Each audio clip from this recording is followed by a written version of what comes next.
स्वागत है दोस्तों आप सभी का फिर से एक नए वीडियो में। दोस्तों आज का ये वीडियो दोस्तों जैकपॉट के क्लास 11th के सभी विद्यार्थी के लिए बहुत ही मोस्ट इंपोर्टेंट वीडियो रहने वाला है, ठीक है। क्योंकि दोस्तों आज की इस वीडियो में हम लोग जो है क्लास 11th का जियोग्राफी का 29 जोन यानी कि आपका जो है कल जो आपका वीकली टेस्ट होगा, ठीक है, उसका हम लोग जो है क्वेश्चंस पेपर आज की इस वीडियो में सॉल्व करने वाले हैं। इसीलिए दोस्तों आप वीडियो को अंत तक देखिएगा, जितना सारा दोस्तों को जरूर शेयर कीजिएगा। चैनल पर दोस्तों पहली बार आए हैं सब्सक्राइब करने के साथ साथ बेल नोटिफिकेशन को ऑल पे प्रेस कर लीजिएगा ताकि बोर्ड एग्जाम 2025 का तैयारी अच्छा से आप कर सके, ठीक है। तो चलिए दोस्तों वीडियो में आगे बढ़ते हैं, और लाइक नहीं किए तो वीडियो को एक लाइक भी कर लीजिएगा और सभी साथियों के साथ इस वीडियो को शेयर कीजिएगा। सब्सक्राइब दोस्तों बहुत ही जरूरी है ताकि एग्जाम में आप अच्छा नंबर ला सके, ठीक है। चलिए पहला प्रश्न आपसे पूछा गया है, सर्वप्रथम भूगोल शब्द का प्रयोग किसने किया था, ठीक है। सबसे पहले भूगोल शब्द का प्रयोग किसने किया था? ऑप्शन है हमबोल्ट, रिटर, ठीक है, हॉट्सॉर्न या फिर इरेटोस्थेनीज ने। तो दोस्तों इसका जो पहला का जो क्वेश्चन का जो राइट आंसर है ऑप्शन नंबर डी हो जाएगा, इरेटोस्थेनीज ने, ठीक है। चलिए 2 नंबर का क्वेश्चन है, विषय वस्तुगत क्रमगत उपागम का प्रवर्तक किस भूगोलवेत्ता को कहा जाता है, ठीक है। विषय वस्तुगत क्रमगत उपागम का प्रवर्तक किस भूगोलवेत्ता को कहा जाता है? तो यहाँ पर जो है हमबोल्ट को कहा जाता है, यानी option number C is the correct answer, question number 2, ठीक है। चलिए नेक्स्ट क्वेश्चन दोस्तों, क्वेश्चन नंबर 3 कहता है निम्नलिखित में से कौन सा प्रश्न कार्य कारण संबंध से जुड़ा हुआ है? निम्न में से कौन सा प्रश्न कार्य कारण संबंध से जुड़ा हुआ है? तो दोस्तों हम लोग बोलते हैं क्यों मतलब प्रश्न पूछ रहा है ना। जी हाँ सर जी, तो ऑप्शन नंबर 1 वाला सर जी करेक्ट, ठीक है। चलिए 4 नंबर, पृथ्वी का आकार को क्या कहते हैं? क्या पृथ्वी जो है किस प्रकार का है? क्या गोलाकार है, भूआब है, भूगोल है या फिर संतरा है? संतरा तो कतई नहीं है, भूगोल भी नहीं है, ना गोलाकार है। तो क्या है सर? जो बच गया वही है, कौन वाला बच गया? ऑप्शन नंबर बी वाला, यानी वो भूआब है, ठीक है। पृथ्वी का जो आकार है वो क्या है? भूआब टाइप का है, ठीक है, भूआब टाइप का। चलिए आगे नेक्स्ट क्वेश्चन नंबर 5, ठीक है। जीवन का विकास लगभग कितने करोड़ वर्ष पहले आरंभ हुआ? क्या आपको पता है आज से कितना करोड़ वर्ष पहले जीवन का आरंभ हुआ था? कहां पर सर? तो आपका पृथ्वी पर, अर्थ पर का बात है, ठीक है। आप तो अभी 16 की उम्र के होंगे, 17 का उम्र के होंगे, लेकिन पृथ्वी जो है आरंभ हो गया था 380 करोड़ वर्ष पहले, ठीक है। 380 करोड़, आप सोच के देखिए ये कितना बड़ा नंबर है, ठीक है। यहां पर कहां दिख रहा है 380 करोड़? कहीं दिख रहा है? जी हाँ सर, ऑप्शन नंबर डी में, option number D is the correct answer, ठीक है। 6 नंबर, पृथ्वी के प्रारंभिक वायुमंडल में कौन सी गैसों की अधिकता थी? पृथ्वी के प्रारंभिक वायुमंडल में कौन सी गैसों की अधिकता थी? ठीक है, तो 6 का ऑप्शन नंबर हाइड्रोजन व हीलियम।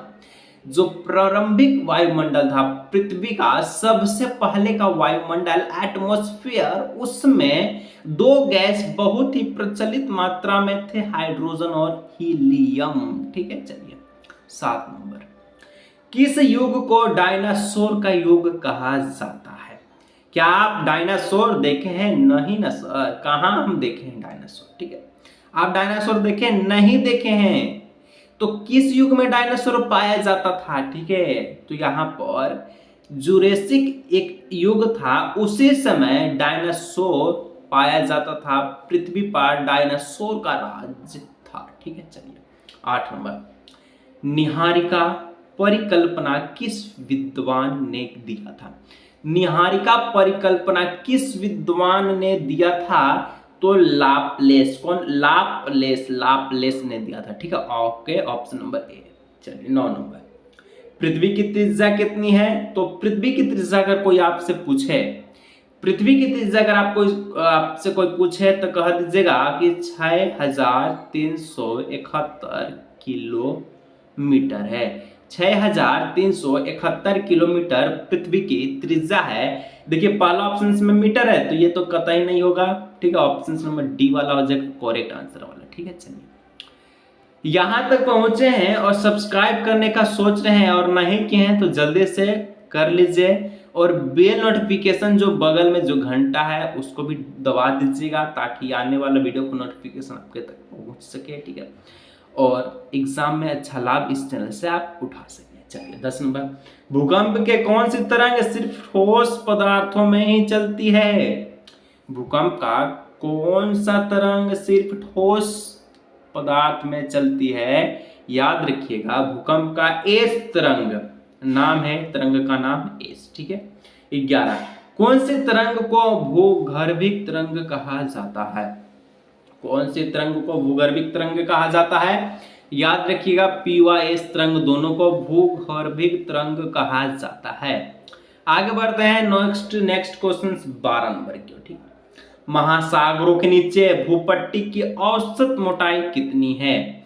महासागर जो आपको पता होगा उसके नीचे भूपट्टी की औसत मोटाई कितनी है, उसका कितना मोटाई है, ठीक है, आपसे पूछा गया है।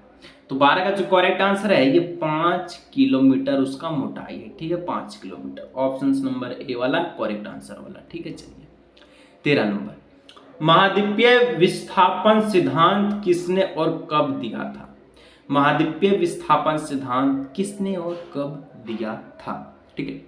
तो अल्फ्रेड वेगनर 1912 में दिया था। अल्फ्रेड वेगनर 1912 में दिया था, ठीक है।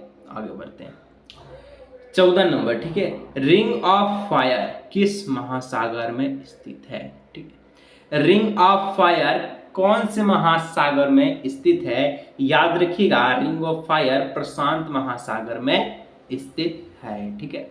चलिए 15 नंबर क्वेश्चन, प्रविस्थान क्षेत्र, ठीक है, किसे कहते हैं? प्रविस्थान क्षेत्र किसे कहते हैं, ठीक है। तो यहां पर याद रखिएगा कि वह स्थान जहां प्लेट नीचे धंसती है, धंसते धंसते नीचे चल जाती है, उसी को कहते हैं, ठीक है। चलिए 16 नंबर, टिलाइट का निर्माण कैसे होती है? टिलाइट का निर्माण कैसे होती है? तो याद रखिएगा टिलाइट का निर्माण हिमानी निक्षेपण के कारण से होती है, ठीक है। तो दोस्तों यहाँ पर मैं ऑब्जेक्टिव तो आपको बता दिया, ठीक है, ऑब्जेक्टिव आपको बता दिया, लेकिन अगर आप सब्जेक्टिव चाहते हैं, ठीक है, तो चल जाइए मेरा वेबसाइट में जिसका दोस्तों नाम है आप सभी का JHARKHABAR, ठीक है, 24 झारखंड 24 वेबसाइट में चल जाइए, वहां से आप आसानी से देख सकते हैं, पा सकते हैं सब्जेक्टिव का आंसर। चलिए मिलते हैं नेक्स्ट वीडियो।